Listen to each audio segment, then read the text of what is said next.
Hello friends, आज से कुछ 25 साल पहले एक फिल्म आई थी, कुछ कुछ होता है। फिल्म में शाहरुख खान को काजोल से प्यार हो जाता है। वो गाना गाकर बताते हैं, अब तो मेरा दिल जागे ना सोता है, क्या करूँ हाय कुछ कुछ होता है। ये कुछ कुछ आखिर क्या होता है? स्कूल कॉलेज के दिनों को याद कीजिए। आपने अपने सपनों के राजकुमार या फिर रानी को देखा। आपको भी कुछ कुछ हुआ होगा। पेट में हल्की सी गुदगुदी, कुछ ऐसा जो सिर्फ महसूस होता है, बताया नहीं जा सकता।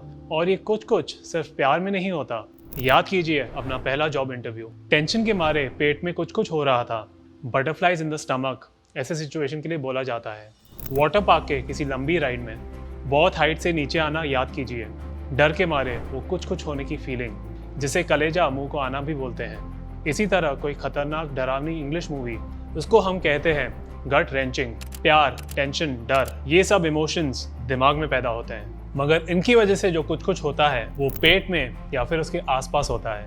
अब सवाल ये उठता है कि ऐसा क्यों? स्ट्रेस के साथ साथ पेट में दर्द भी होने लगता है। कोई बड़ा काम करने से पहले नौशा की फीलिंग भी कॉमन है।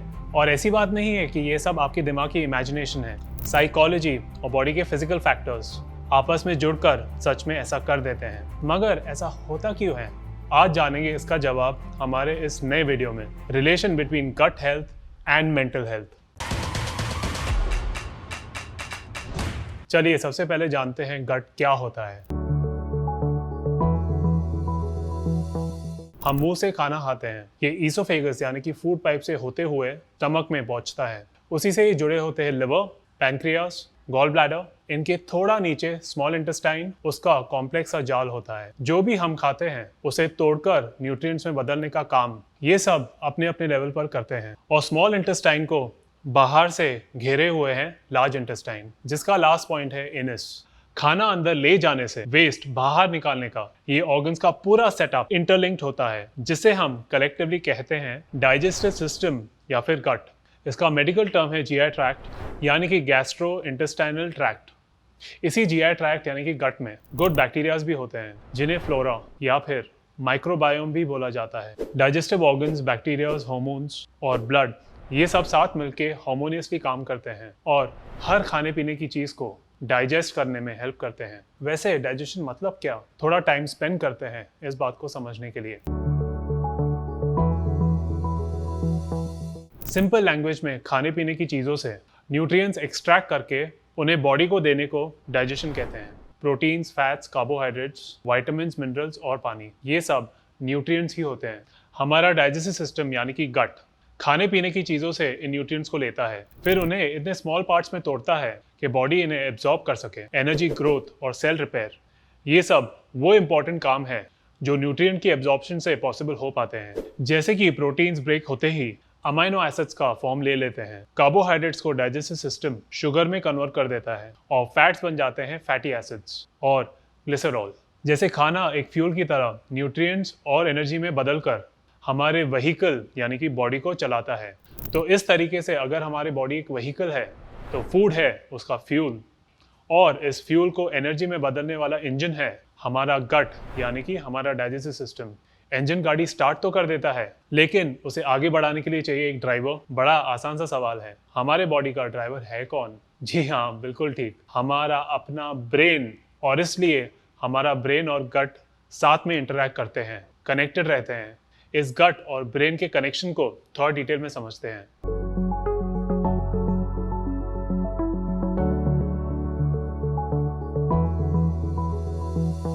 देखिए, सेंट्रल नर्वस सिस्टम यानी कि सीएनएस बेसिकली हमारे ब्रेन और स्पाइनल कॉर्ड में होता है। यहीं से बहुत सारे नर्व्स अलग अलग बॉडी पार्ट में कनेक्ट करती है। डाइजेस्टिव सिस्टम भी इस तरह सेंट्रल नर्वस सिस्टम से कनेक्टेड रहता है। चलो ये समझने के लिए एक एग्जाम्पल लेते हैं। आप ऑफिस में बैठ के काम कर रहे हैं और अचानक आपको माँ के हाथ के टेस्टी आलू पराठे याद आते हैं और आपके मुंह में आ जाता है क्या? पानी। ये ब्रेन ने सिग्नल भेजा गट को, आप खाने के लिए बेताब है। ये पॉसिबल हुआ नर्व से, जो ब्रेन और डाइजेस्टिव सिस्टम को कनेक्ट करती है, जिसकी वजह से ब्रेन कुछ डाइजेस्टिव फंक्शंस को कंट्रोल कर सकता है। अब बात करते हैं ईएनएस की।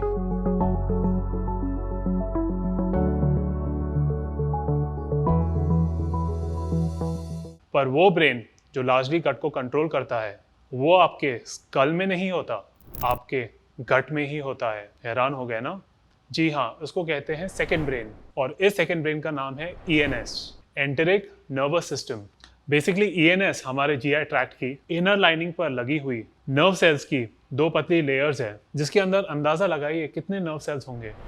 100 मिलियन यानी कि 10 करोड़ नर्व सेल्स। ये करोड़ों नर्व सेल्स फूड पाइप से लेकर रेक्टम तक प्रेजेंट होते हैं और हर डाइजेस्टिव ऑर्गन को उनके काम करने में गाइड करते हैं। खाने को स्वॉलो करना हो या उसे ब्रेक करने के लिए एंजाइम्स का रिलीज करना हो या फिर ब्लड के फ्लो को रेगुलेट करना हो जिससे न्यूट्रिएंट्स को एब्जॉर्ब किया जा सके, ENS ये सब कुछ करता है। जब आपको कुछ लगता है, पता नहीं क्यों लगता है, तो आप उसे क्या कहते हैं? Gut feeling.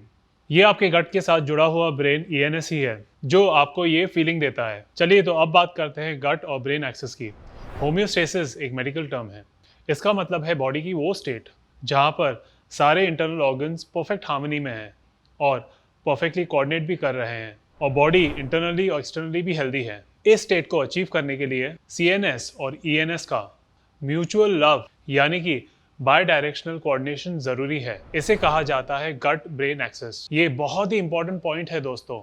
2004 में नोबुयुकी सुडो और याओची चिडा, इन दो साइंटिस्ट ने साथ में मिलकर इस गट ब्रेन एक्सिस को एक्सपैंड कर दिया। लैब में प्रोड्यूस किए हुए जर्म फ्री माइस, इन पर इन्होंने एक्सपेरिमेंट किया। गट में प्रेजेंट गुड बैक्टीरिया यानी कि गट माइक्रोबायोटा को स्ट्रेस हैंडल करने में सबसे ज्यादा असरदार पाया गया। सुडो और चिडा की इस स्टडी ने माइक्रोबायोम गट ब्रेन एक्सिस नाम से हमें एक नई टर्म दी, यानी कि गट और ब्रेन का आपसी कनेक्शन। दोनों की हेल्थ बहुत इंपॉर्टेंट होती है। अगर गट में इश्यूज है तो मेंटल हेल्थ प्रॉब्लम्स भी हो सकती है, end of course vice versa. Gut health is key to mental health. Let me announce that today.